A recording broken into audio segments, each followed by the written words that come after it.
Ah, I remember you.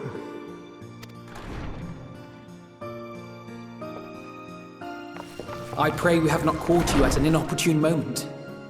We wanted to offer our thanks for your kind words in the forum.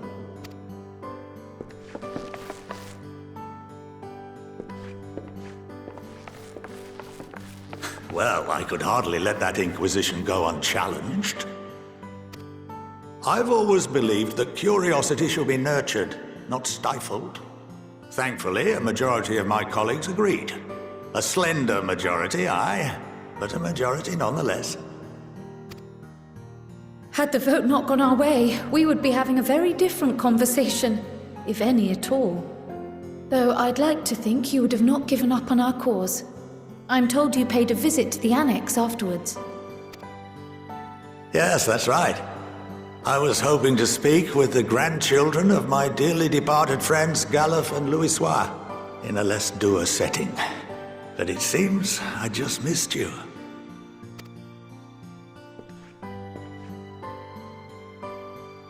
I still can't believe how much you've grown. If only your grandsires could have seen the way you presented yourselves to the Forum. Why, it fair brought a tear to my own eye.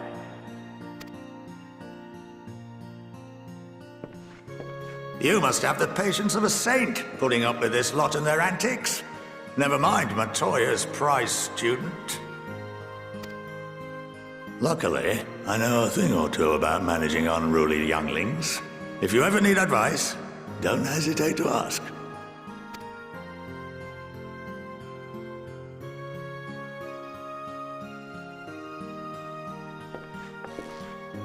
If I may, there is a rather more pressing matter we wish to discuss. What can you tell us of this duty that the Forum must fulfill? Nothing, I'm afraid. Like all humble servants of the Forum, I am sworn to secrecy. Or rather, I couldn't tell you if I tried.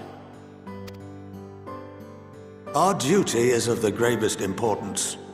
Furthermore, if the particulars were made public, it would incite widespread panic.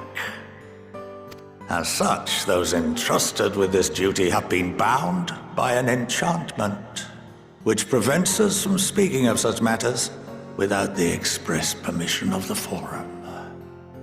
How is that even possible? It's been some time since I last gave a lecture.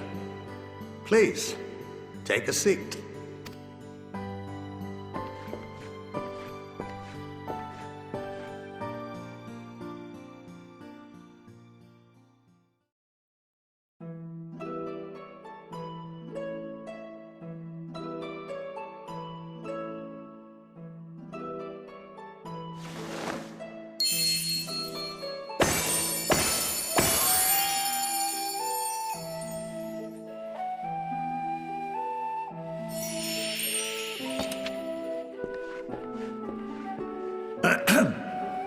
We shall begin by reviewing the fundamentals of etherology. The ether, which imbues us with life, can be categorized into three forms. Two are of the incorporeal sort, the soul and the memory. Can anyone tell me the third?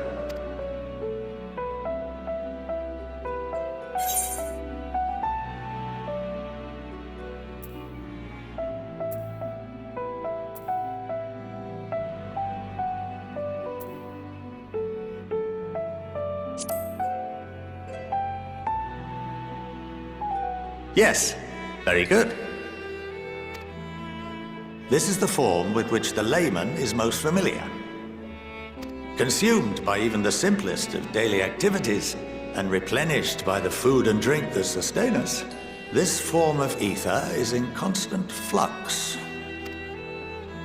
In contrast, the ether that comprises the soul is rarely subject to dramatic change.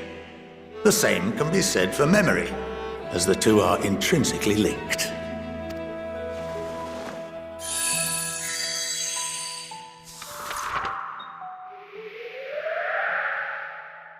Picture the soul as paper, and memories as words written upon it. Now, what would happen if that paper was doused with ink? The same type of ether as comprises the memories.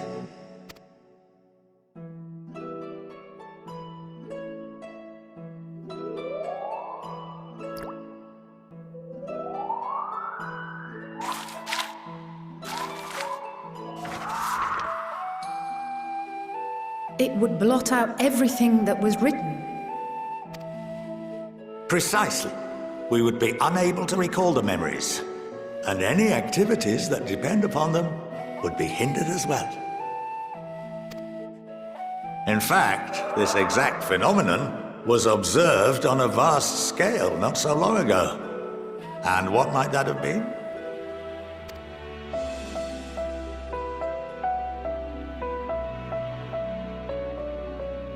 The seventh Umbral Calamity. The people of Eorzea vividly recall Bahamut breaking free of the Lesser Moon and raining hellfire down upon the realm. But no one could seem to remember the events that followed immediately afterwards. Indeed. To this day, we have yet to determine whether it was an unintended consequence or a deliberate act. The enchantment which binds me and the rest of the Forum is based on a similar principle. And yes, it is a contravention of the Sharlayan prohibition against the practice of memory manipulation. Only when a new member is inducted and told of our great duty are they subjected to the process. A necessary evil. You have my word that it would never be used to manipulate the populace. I should hope not. But can this enchantment be dispelled and your memories restored? If 9/10 of our members give their approval, then the process may be reversed. Then, and only then, would we be able to speak freely to others of our sacred duty. Barring that, we must wait until we return to the ethereal sea.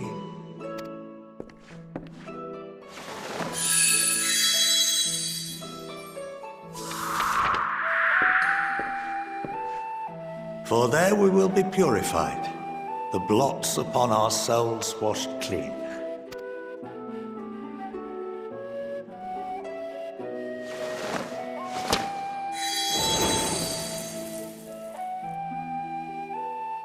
And our memories drift apart and dissolve, rather defeating the purpose, I suppose.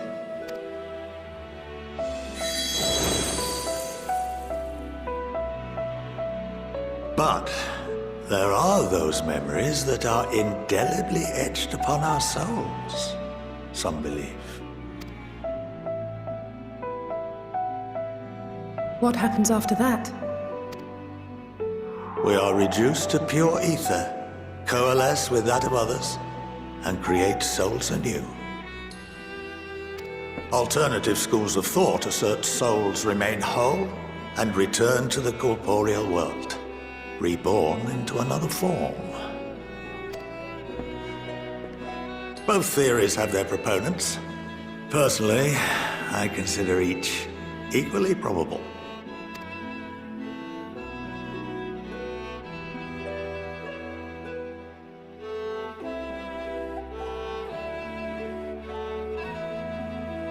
Well, I think that's enough education for today, now that I've given you some food for thought. Or rather, an entire banquet.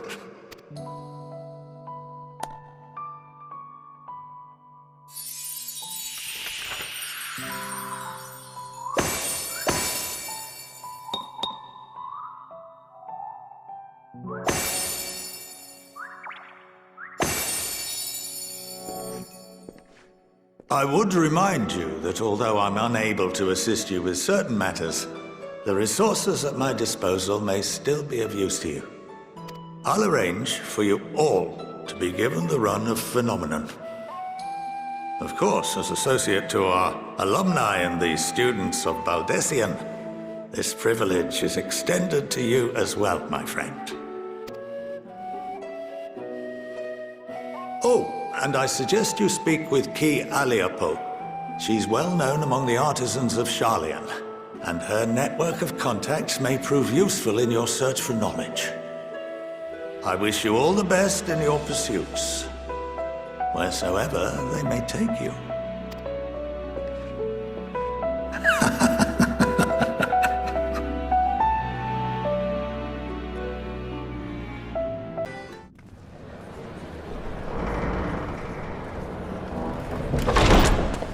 By the 12.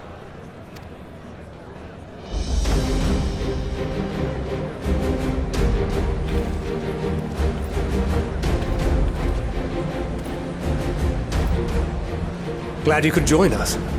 I hope you don't mind, but we went ahead and started without you. As you can imagine, our traveling companions were eager to become acquainted.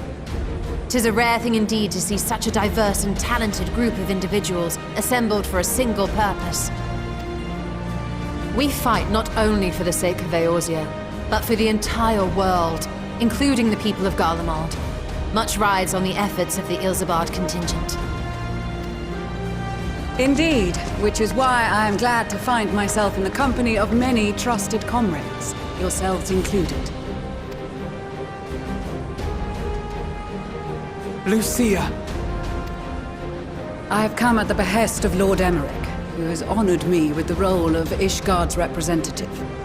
And for the good of all nations, not least my former homeland, I am determined to see this mission through to its end.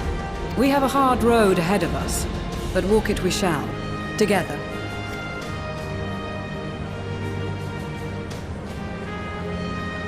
We too welcome this opportunity to work together once more. I have faith that, if there is a way to resolve this conflict, we will find it. Allow me to introduce you to the rest of our company. Everyone! If I may have your attention.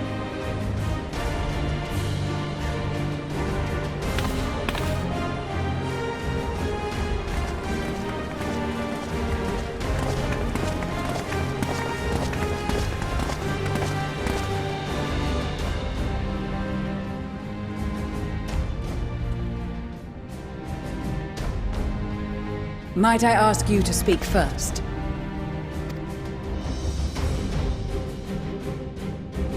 If I must.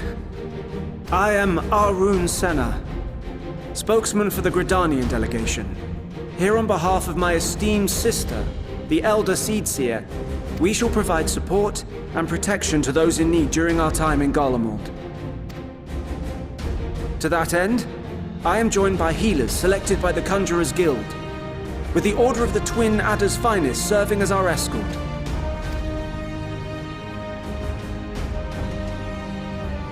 Suppose I'd better say my piece. Wait, I know you. The name's Sicard, in case you've forgotten. Truth be told, I'd rather you had forgotten. Any road, the Admiral asked Captain Hilfear to send his best, and for whatever reason, he picked me. Of course, if I'd refused, I'd be the laughingstock of the bloody executioners, and my reputation's taken enough of a keyhauling as it is. But more importantly, like any pirate worth his salt, I know when you're staring down a storm, you gotta trust in the commander of your ship. So if the Admiral wants us to go to Garlemald, not for plunder and glory, but the promise of peace in our time, then that's what we'll do. Since we all know how much the Empire loves its steel, we thought we'd bring along a few smiths to make the most of it. Give them a pile of scrap and they'll cobble together anything you fancy. Of course, just like the Gridanians, we got fighters of our own. We might have come with a more constructive purpose in mind, but we're more than capable of cracking skulls, believe you me. Well, you're certainly raring to go. But then again, so are we. The most dependable warriors of Uldar and Alamigo have assembled at the Sultana and General Aldin's behest.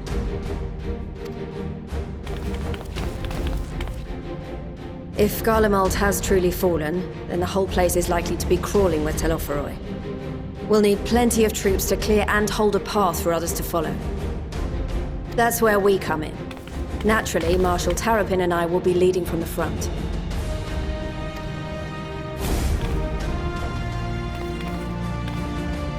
It's been some time since I last saw you in your element on the battlefield. From what I've heard, you've become pretty fearsome yourself. Master Matoya? The Avatar of Destruction?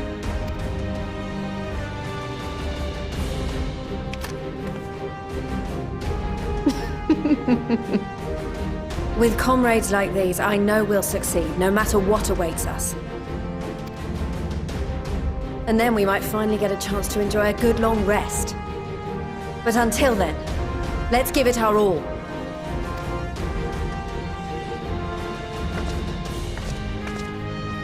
As for Ishgard, we Temple Knights have come in force to uphold our nation's commitment to the peace and welfare of our allies. The bitter cold of Garlemald is a formidable enemy in of itself. Our experience fighting in ice and snow will prove invaluable in the days ahead. Accordingly, I have been designated commander of the Ilzabard contingent. I will do all in my power to provide you with the leadership and guidance you require.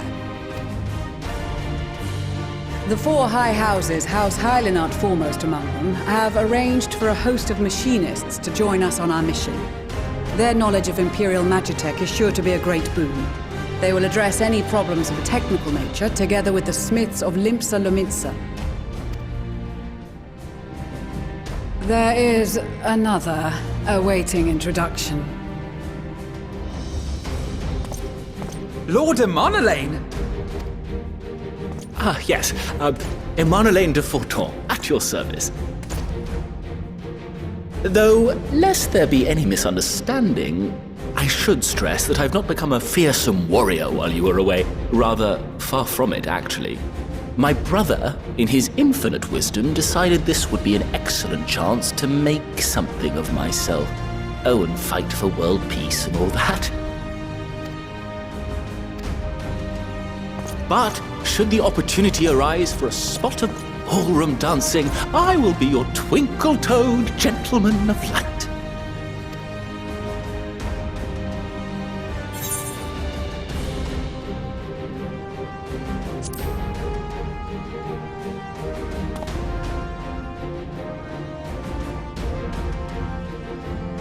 Huzzah! I cannot wait to regale Honoroa with my tales of daring-do.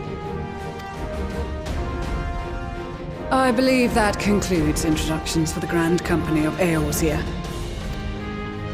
Our allies from the Eastern Alliance were due to arrive some time ago, but it would appear they have been delayed.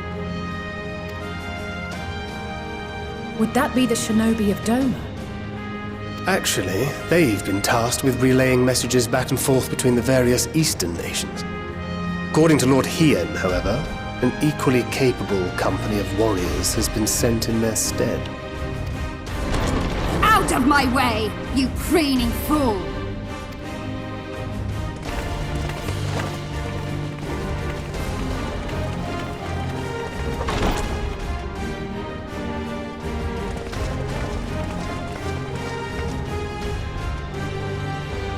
Forgive us for coming late. We are the delegates of the Eastern Alliance. Cyrena, and you've brought company. For battle and blood we come, as a step is sorely lacking in both. No towers befoul our lands, so we marched on those of Doma, only to find them beyond our reach. But now our thirst for slaughter will be slaked. No quarter to the enemy! Sadu Hatun, no. We go to make peace with the Iron Men, not war. Warriors of the Steppe, we've heard many tales of your bravery. We welcome you as allies. And these other ones you have brought are... Members of the Dalmascan resistance group, Lente's Tears.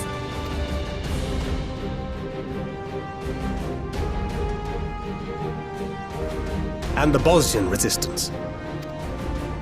Between them, they have a wealth of experience in espionage, and are particularly adept at infiltrating Imperial facilities, which is fortuitous, since Garlemald's domain is so vast that I could never hope to handle reconnaissance duties all by myself. Dalmasca, Bosnia, Alamigo. All lands which have suffered the tyranny of the Empire. I would never presume to question your motives. Nevertheless, I must reiterate that our goal is to aid the victims of the Telophoroi, the common folk of Garlemald. And they are victims, make no mistake. Though I understand that many may struggle to see them as such. You're more right than you know. For every one of us that answered the call, there were a dozen that refused. Not only in Alamigo, but everywhere we went. And who could blame them? The Empire's always been the enemy. But after seeing what we've seen, fighting and working against and with Garleans, there's no denying the simple truth. They're just people. No different from you or I. They've got their share of liars and murderers, but so do we. So do we all. Fordola, who once swore herself to Garlemald, has proven herself a trusted ally time and time again. Every Eorzean here knows Cid Garland, the Imperial defector who shared with us countless technological wonders.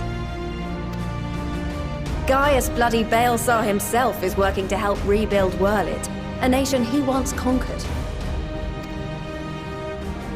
So you can believe me when I say that every fighter here understands and accepts that the Imperials are not monsters and are deserving of help.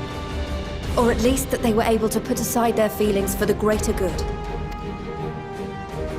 It won't be easy, but we're all determined to make this world a better place.